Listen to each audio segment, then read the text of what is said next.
I thought it'd be interesting to look at this question of the Civil Rights Act and racism and libertarianism. I know it's been discussed many times before, I know by myself before, but sometimes you just feel the need for a cathartic experience to talk about it, and so I'm going to do that here. The argument is so often raised that libertarianism should be dismissed or is wrong or shouldn't be advocated because of this simple reason. The idea that we would repeal such a sacrosanct piece of legislation is literally insane. And this is reason enough, according to many, not everyone, but according to many, to dismiss the entire political philosophy. Now, there's a certain flaw in that logic, because for that to be true, the potential consequences of that single plank would have to outweigh all the potential benefits of all the other planks. And there are situations where that's envisionable. We can think of, we could have lots of planks, and one of them is to, I don't know, poison all the water supply. And you could say, okay, whatever, even if the other 9 planks sound good, plank 10, that's suicide, so that party is out of the picture. It's hard to see how the plank of, and it's not a plank in the party, I'm not talking about the LP, but the tenet of the philosophy that rejects the Civil Rights Act, the tenet essentially that holds much higher autonomy to individual private property owners, not 100% totally, because that's, I think, theoretically impossible, but much higher than we currently have, and much less discretion for the state in terms of control of private property. Indeed, none in my case, but far less for all libertarians.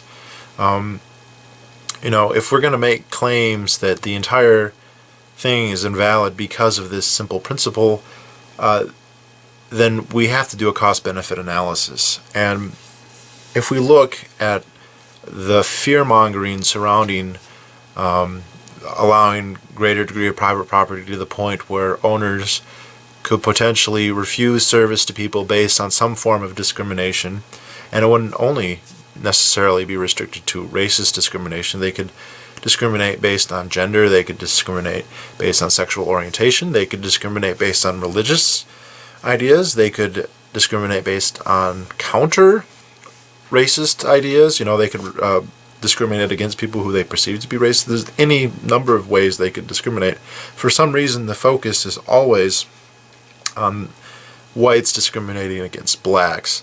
I think this is clearly because it is hearkening back to a previous era, which I hate to say doesn't exist any longer. And I hate to say it in the sense that the argument is terrible, because it's saying we can't have something now because then things will be like they were then. And I don't think that history has demonstrated that we could just assume that.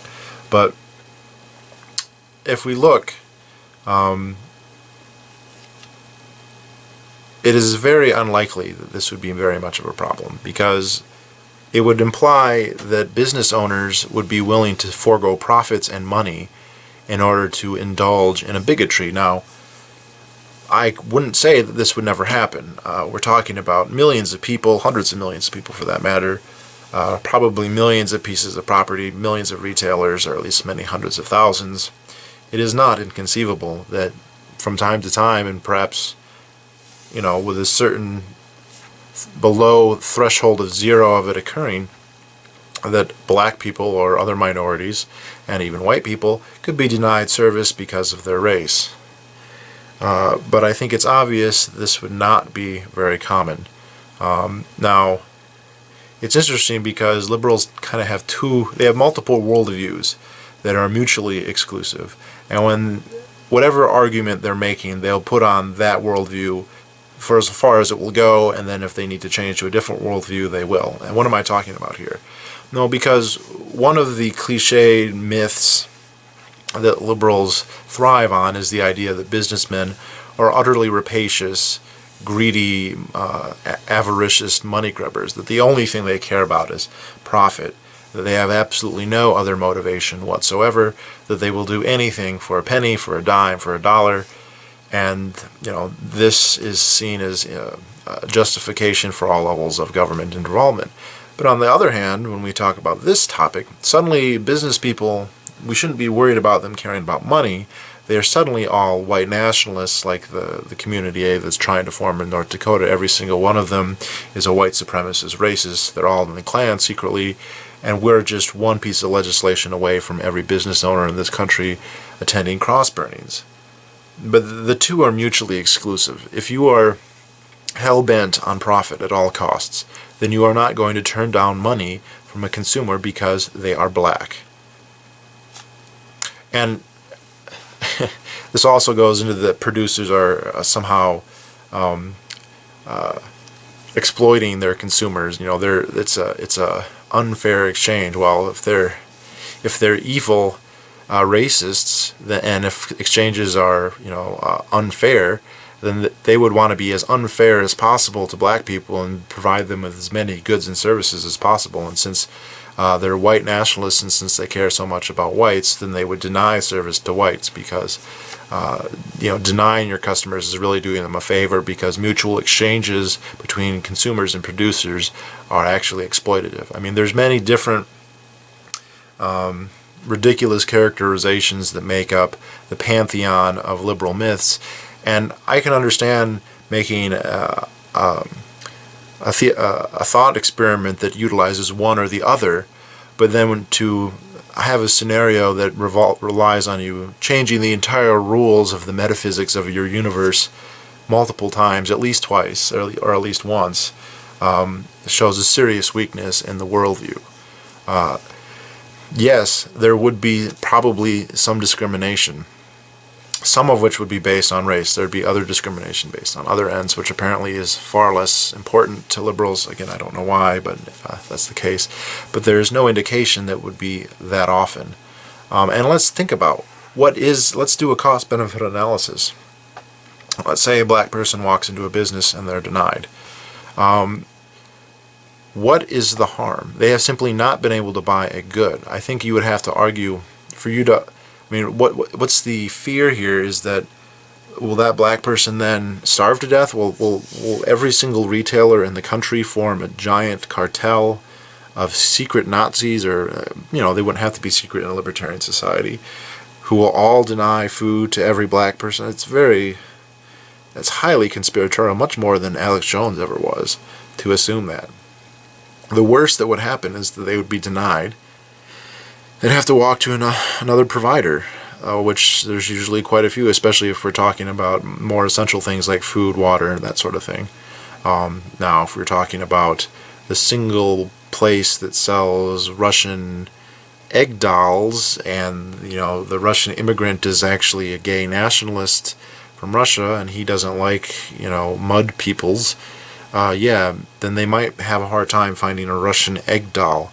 But if they're trying to get a tank of gas or groceries or health insurance or auto insurance or anything else that the vast majority of people use on a daily basis, there'll be many providers all too willing to take their money from their competitors, and even to use this as a potential selling point, to say as something to advertise. I'm not saying that would always happen, but the possibility certainly exists. So what we're talking about here is something of a minor inconvenience to some people. And it wouldn't just be blacks, by the way, because there could potentially be blacks who refuse to serve whites.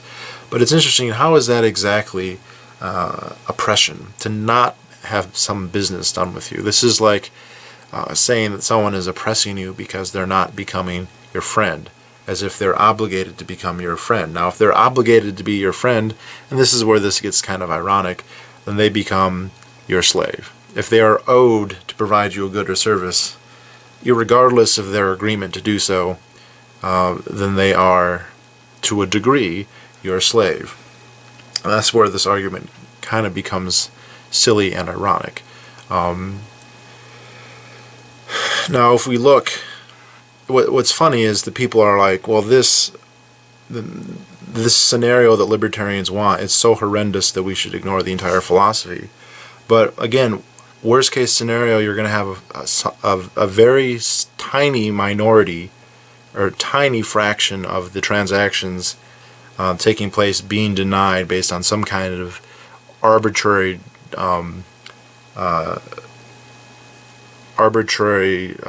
what's the word,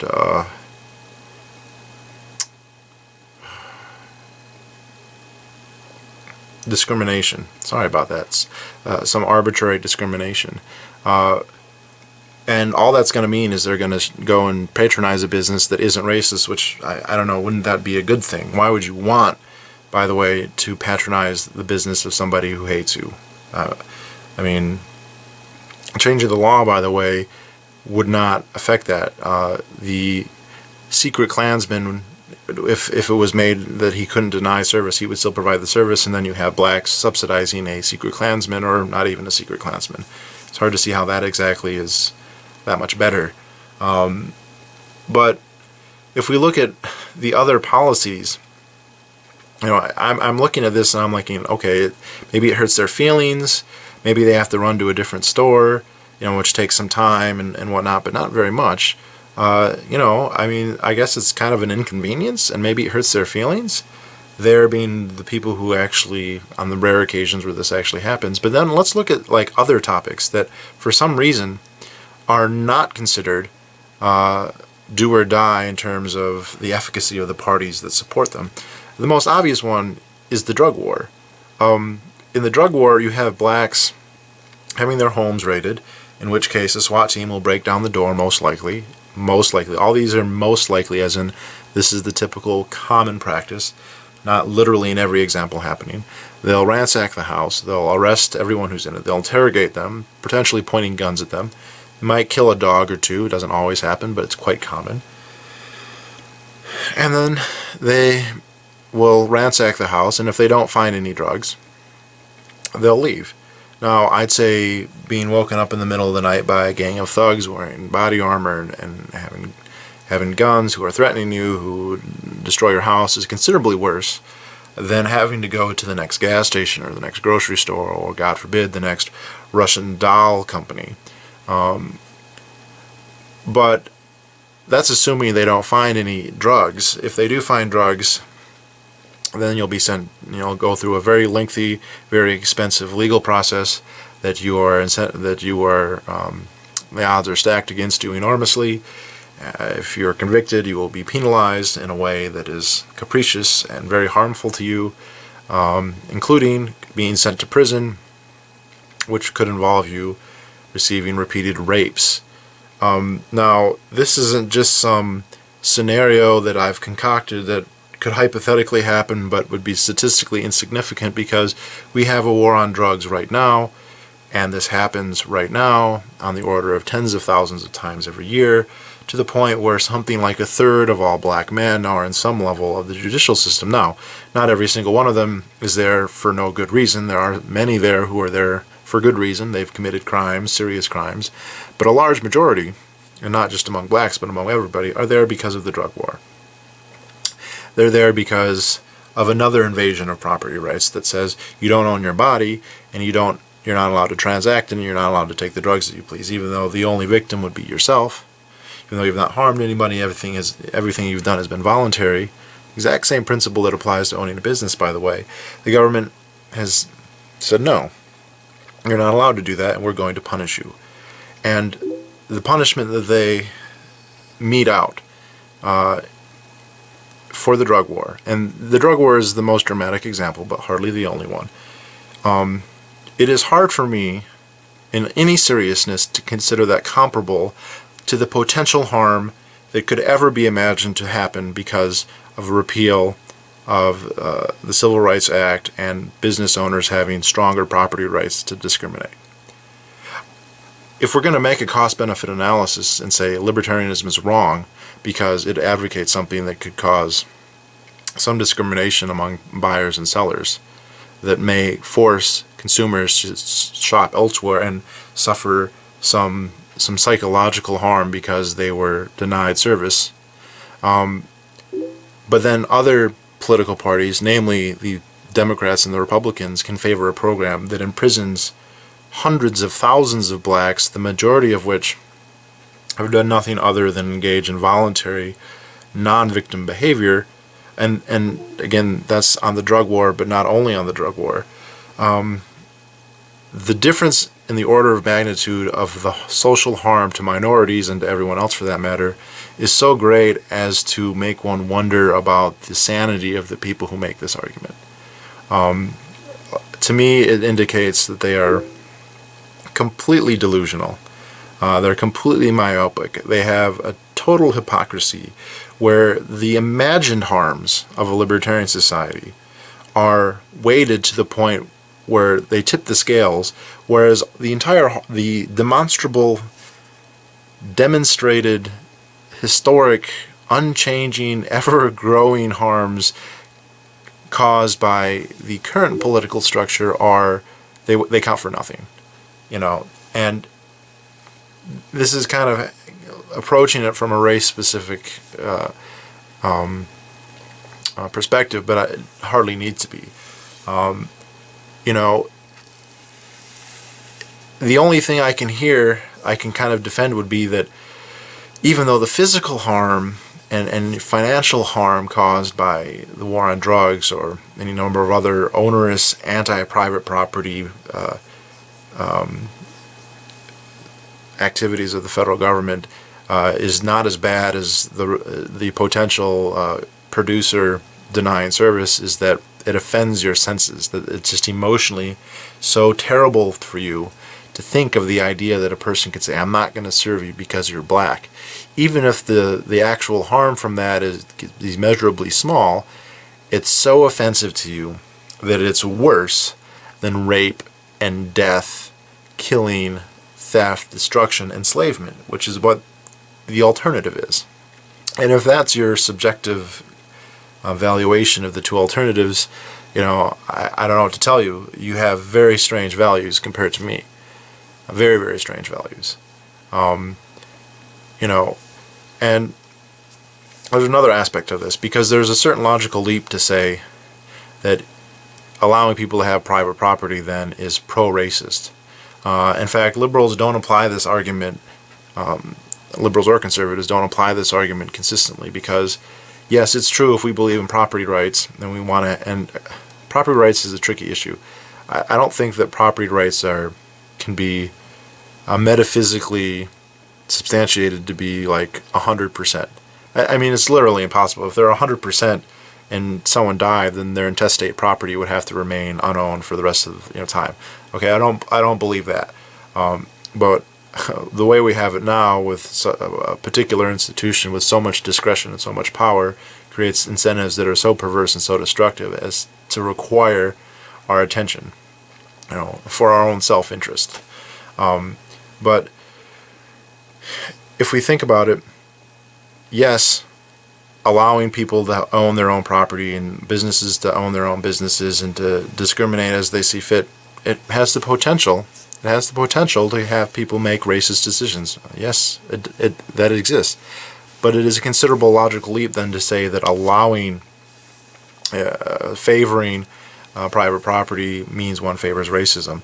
I think the most direct and obvious counterexample would be free speech. Free speech allows people to say racist things. There's no question. But I don't see very many liberals going around saying, look, every Democrat who favors the First Amendment, and they don't all, by the way, but most of them do, especially rhetorically, if not, in practice, saying we can't elect those people who believe in the First Amendment, because if we believe in the First Amendment, then people could go around saying racist things. And you know what? They can go around saying racist things. It's absolutely protected free speech. This has been through the courts. It's been through the rounds of public opinion. People can say racist things all day, and that does not mean that advocates of free speech, that does not mean that the ACLU or the Libertarian Party or even Barack Obama or George Bush, who I'm sure both have said on the record, although I can't recall, I'm sure that they did, that the First Amendment and free speech is a good idea and a valuable principle, if not one of the defining, shining, greatest principles of the American continent, society's government. If we were to pursue the logic that condemns Rand Paul or Ron Paul or anybody who favors the repeal of the Civil Rights Act, we'd have to condemn the ACLU and anyone else who thinks that free speech should be allowed. And this could go on to religion. Religions are allowed to discriminate, and again, they do. They don't, Catholics don't provide communion to everybody. There are many churches who discriminate on all kinds of criteria. I don't see many people arguing that we should, establish a state church or state regulation of churches to ensure that churches across the board do not discriminate on any criteria other than what the state deems necessary. I think not only would there be that would never happen, or it seems very unlikely anyway, because of the power of the churches, but even among the secular atheists, even among the liberals, they would disagree with that. They would say that is tyrannical, that is wrong, that is against the freedom of conscience, the rights of people to associate and not associate with who they wish. But how is this significantly any different than a business owner? There's no rhetorical principle difference. And I've heard them say, well, if it's a private company, you're making money, so it's not really private, it's public. But the same is true with churches, because they're getting, they're passing the plate, they get their finances from society. It's true with everything. Unless you are isolated human, living totally individualistically and atomistically, you interact with the rest of society. But it's very difficult to then assign debts to people you don't interact with. If you go through your day, you interact with 100 people, and every one of those interactions is a mutual exchange. You interact with A through Z. Everything you owed A through Z, you paid as you went. It's very strange to see how Omega can come around and then say, hey, you owe me because of your interactions with A through Z.